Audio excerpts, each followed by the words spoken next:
SFK berkeluarga negara Rusia sebagai pemohon melawan negara Federasi Rusia yang dianggap telah gagal dalam menangani kasus aborsi paksa. Tahun 2010, pemohon terpaksa melakukan tindakan aborsi di bawah ancaman orang tuanya. Sang ayah memukul dan mengancam akan membunuh pemohon apabila tidak menggugurkan kandungannya. Polisi pun menolak menindaklanjuti laporan pemohon karena dianggap tidak memenuhi unsur perbuatan pidana. Tahun 2011, pemohon menggugat rumah sakit tempat ia melakukan aborsi untuk kompensasi atas penderitaan mental dan fisik yang disebabkan oleh aborsi yang dilakukan tanpa persetujuan. Pengadilan tingkat pertama menolak gugatan pemohon, hingga pada tahun 2012, pemohon mengajukan pengaduan ke Pengadilan Hak Asasi Manusia Eropa. Pemohon terpaksa mengaborsi kandungannya akibat paksaan orang tuanya, namun investigasi terhadap orang tuanya dihentikan petugas atas dasar pasal 126 KUHP Rusia. Lalu pihak rumah sakit tidak dapat dianggap telah melakukan pelanggaran atas dasar pasal 123 KUHP Rusia. Pemohon menuntut pengadilan untuk memberikan kompensasi atas tindakan yang melanggar pasal 3 konvensi yang telah melanggar haknya untuk menghormati kehidupan pribadinya, termasuk haknya untuk menjadi seorang ibu yang didasarkan pada pasal 8 konvensi. Ia juga telah kehilangan pembelaan efektif dan melanggar pasal 13 konvensi.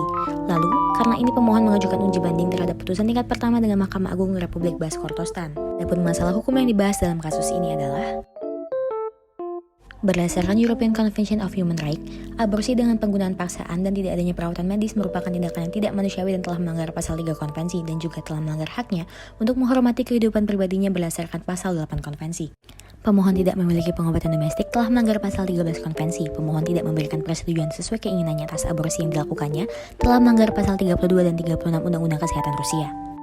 Berdasarkan kasus ini, rumah sakit telah melanggar pasal 32 dan 36 Undang-Undang Kesehatan Rusia bahwa intervensi medis telah dilakukan dengan melanggar standar medis yang berlaku. Pengadilan harus menegakkan pasal 41 konvensi sesuai dengan hukum kasus pengadilan yang mapan.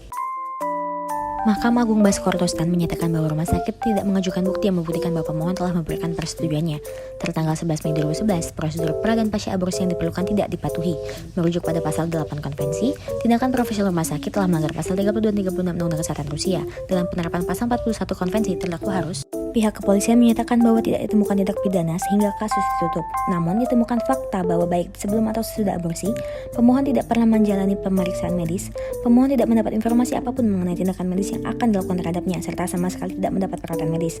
Selain itu, pemohon pada akhirnya setuju untuk melakukan aborsi karena dalam keadaan terpaksa dan berada di bawah ancaman orang tuanya. Ditambah lagi, dokter dan perawat juga mengintervensi pemohon agar mengizinkan aborsi terhadap kehamilannya. Jika dikaitkan dengan konsep hak asasi manusia, maka telah melanggar the right of self-determination. Setiap manusia dewasa yang sehat secara jasmani dan rohani mempunyai hak untuk menentukan tindakan yang dikenakan terhadap tubuhnya. Dan juga melanggar bab 32 tentang persetujuan pasien merupakan prasyarat untuk melakukan intervensi medis, dan bab 36 yang mengatur bahwa setiap perempuan mempunyai hak untuk memutuskan secara independen bila mana ia akan menjadi seorang ibu. Dalam kasus ini sudah jelas bahwa orang tua pemohon telah melanggar hak pemohon, namun sangat disayangkan bahwa petugas memutuskan untuk tidak melakukan proses pidana terhadap orang tua pemohon. Karena berdasarkan artikel 126 of the Russian Criminal Code, petugas investigasi menyatakan bahwa orang tua pemohon tidak memiliki niat jahat untuk membahayakan pemohon dan bahwa mereka telah percaya bahwa mereka telah bertindak yang terbaik demi kepentingan anak mereka. Pengadilan menganggap pantas untuk memberikan 19.500 euro di bawah kepala ini, ditambah pajak apapun yang mungkin dikenakan pada jumlah ini. Padahal faktanya pemohon mengalami kerugian non-material yang terbilang tidak dapat dipulihkan dengan uang. Hal ini tidak sebanding dengan kondisi pemohon yang telah kehilangan kesempatannya untuk memiliki kehamilan secara normal dan mengalami kondisi mental yang berantakan. Pihak rumah sakit tidak dapat dituntut dengan pasal 11 KUHP Rusia, sehingga pasal yang dikaitkan dengan ini adalah pasal 38 konvensi. Sangat disayangkan bahwa tindak aborsi paksa yang disetujui karena ancaman dari pihak lain ini tetap dianggap legal meskipun sudah terbukti adanya pemaksaan, pengancaman, dan kekerasan terhadap pemohon. Serta dari pihak rumah sakit yang terkesan menyembunyikan fakta bahwa pemohon pernah melakukan aborsi di tempat tersebut dengan tidak memiliki data maupun berkas yang menyatakan demikian.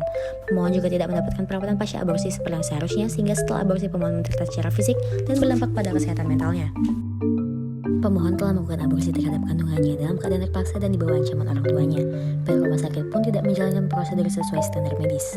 Namun sangat disayangkan laporan pemohon ditolak atas dasar pasal 123 dan 126 KUHP Rusia, membuatnya mengajukan uji banding ke tingkat 2 dengan berdasar pada pasal 38 dan 13 konvensi. Pihak rumah sakit telah melanggar pasal 32 dan 36 Undang-Undang Kesehatan Rusia. Pengadilan mengabulkan gugatan pemohon berdasarkan pasal 41 konvensi dan memberikan kompensasi sebesar 19.500 euro kepada pemohon. 셋, 별.